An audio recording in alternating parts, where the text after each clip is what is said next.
allez vite! C'est parti pour un autre voyage en Île-de-France, direction Meaux. Et après 5 minutes de marche, j'arrive déjà devant la mairie. Reconstruite en 1933 et agrandie en 1900, sa façade est de style néoclassique. Je poursuis et j'arrive à la cathédrale Saint-Étienne. Et dans la cité épiscopale se tient l'événement Brie Happy. Cette fête qui a lieu chaque année le deuxième week-end d'octobre permet de promouvoir l'artisanat local et sa gastronomie. Hier, j'ai raté la plus longue tartine de brie, mais je me rattrape avec ce stand de briflette. C'est la même recette que celle de la tartiflette, mais avec du brie.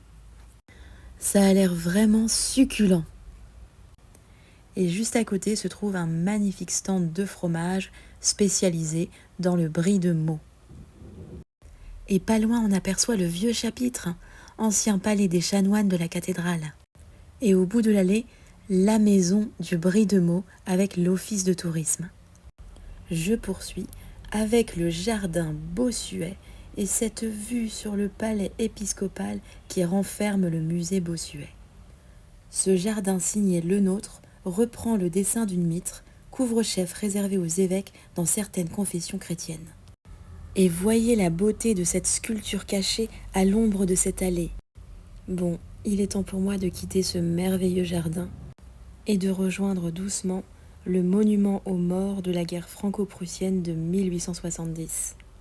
Et juste à côté, les remparts, vestiges gallo-romains que vous pouvez longer. Me revoilà au centre-ville pour découvrir l'ancien couvent des Ursulines. Et j'en profite maintenant pour me perdre un petit peu dans les ruelles si agréables du centre historique de Meaux. Et regardez la place de l'église, magnifique. Sachez également que Meaux, avec ses 55 000 habitants, est la ville la plus peuplée de Seine-et-Marne. Et la Seine-et-Marne compte 1 400 000 habitants. Mais ce n'est pas tout. Avec sa superficie qui représente la moitié de la région, ça en fait le plus grand département d'Île-de-France. Sachez également que Meaux se divise en 10 quartiers et que ma visite ne concerne que le quartier centre-ville cathédrale et marché Grande-Île. Regardez, je m'approche de l'ancien portail de l'église Saint-Christophe. Incroyable! Et me voilà au pont du marché, avec cette vue impressionnante sur la mairie. J'entame ma promenade le long de la Marne.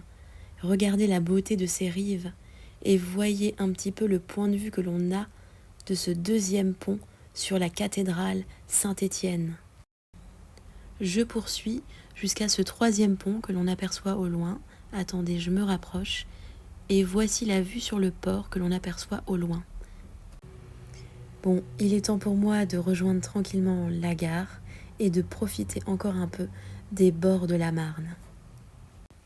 J'y ai croisé plusieurs hommes alcoolisés dès 15h de l'après-midi. Alors est-ce habituel ou exceptionnel? À vous de me le dire, les mêle-doigts. Ma visite n'est évidemment pas exhaustive, il y a beaucoup de patrimoine à découvrir ici, dont le musée de la Grande Guerre du pays de Meaux. Je viens de valider mon pass, je m'installe dans la ligne P. Adieu Meaux et bonjour Paris et sa gare de l'Est. Alors, qu'avez-vous pensé du centre historique de Meaux? Abonnez-vous pour plus de découvertes.